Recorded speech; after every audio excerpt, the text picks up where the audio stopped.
طلبہ اب ہم بات کریں گے ڈپٹی نذیر احمد کی ناول توبۃ النصوح کے بارے میں، جس کا ایک اہم کردار ہے مرزا ظاہردار بیگ۔ اسی کردار کے بارے میں یہاں پر بتایا ہے، تو اس کے کردار کا یہاں پر پوری طریقے سے خاکہ کھینچا ہے۔ تو ڈپٹی نذیر احمد کا ناول توبۃ النصوح اردو ناول نگاری کا اہم اور تاریخی ناول ہے، جسے اردو کا پہلا ناول بھی قرار دیا جاتا ہے، جس کا مرکزی خیال اولاد کی تربیت ہے۔ اولاد کی چال چلن، اخلاق و عادات کی ذمہ داری والدین کی ہوتی ہے۔ والدین اگر اولاد کی تعلیم و تربیت میں غفلت برتتے ہیں تو وہ اپنے بچوں کے مستقبل کو برباد کرنے کے مجرم ہوتے ہیں۔ مختصر یہ ہے کہ نصوح ایک عبرتناک خواب کے بعد دل سے خدا کا خوف محسوس کرتا ہے اور گناہ کی توبہ کر کے نیک راہ پر چلنے اور دوسروں کی اصلاح کرنے کی قسم لیتا ہے۔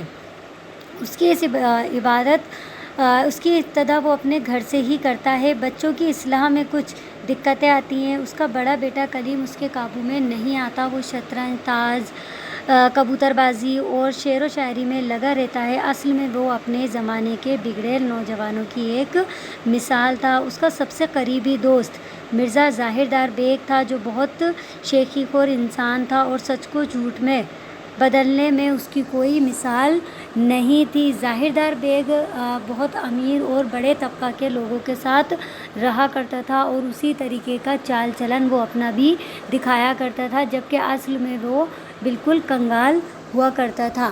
کلیم کو اپنے دوست ظاہردار بیگ پر بہت بھروسہ تھا۔ وہ اسی کے کہنے پر اپنے گھر سے بھاگ جاتا ہے اور بھاگ کر ظاہردار بیگ کے گھر پر پہنچ جاتا ہے۔ رات زیادہ نہیں ہوئی تھی مگر مرزا سو چکا تھا۔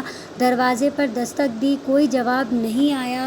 کلیم مرزا کے گھر اس سے پہلے کبھی نہیں گیا تھا۔ وہ مرزا کی اصل حالت سے واقف نہیں تھا۔ جب گھر کے اندر سے دو لونڈیاں باہر آتی ہیں اور اسے مرزا کا اصل مکان بتاتی ہیں، تب کلیم مرزا کے اصل مکان پر پہنچ جاتا ہے اور وہ مرزا سے اس کے گھر پر رکنے کے لیے کہتا ہے، تو کلیم کو مرزا پڑوس کی ایک مسجد میں سلا آتا ہے اور بھوک سے بے حال کلیم کو کھانے کے لیے کچھ بھنے ہوئے چنے ہی دے دیتا ہے۔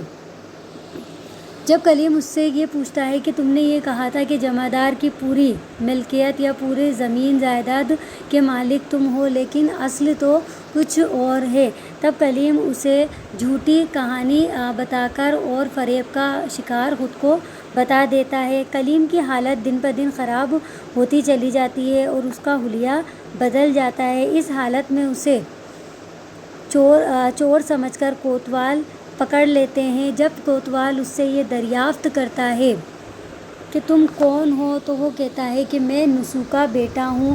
جب پولیس والے کو اس بات کا بھروسہ نہیں ہوتا ہے تو وہ ایک پولیس والے سے کہتا ہے کہ اسے نصوح کے پاس لے جاؤ۔ اگر وہ کہے کہ یہ میرا بیٹا ہے یا یہ اس بات کا اقرار کر لے کہ ہاں یہ میرا بیٹا ہے تو اسے چھوڑ دینا، نہیں تو اسے دوبارہ کوتوالی لے آنا۔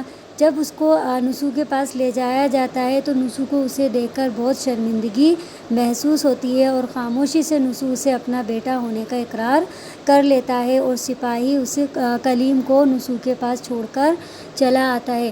اصل میں یہ ایک بہت ہی اصلاحی ناول ہے، جس میں ڈپٹی نذیر احمد ہمیں ایک پیغام دیتے ہیں، یا ایک پیغام ہمیں اس ذریعے بھی بتا رہے ہیں کہ اس وقت جس معاشرت میں یا جس حال میں یہ ناول لکھا گیا، اس وقت کے جو واقعات تھے وہ اس طریقے سے تھے کہ ہماری قوم کے جو نوجوان تھے ان کے حالات بہت بدتر تھے۔ وہ اپنے اصل مقصد سے بھٹکے ہوئے تھے اور ان کی اس اصل حالات کے جو ایک طریقے سے ذمہ دار تھے وہ ان کے والدین ہی ہوا کرتے تھے، جو ان کی صحیح تعلیم و تربیت نہیں کر پاتے تھے۔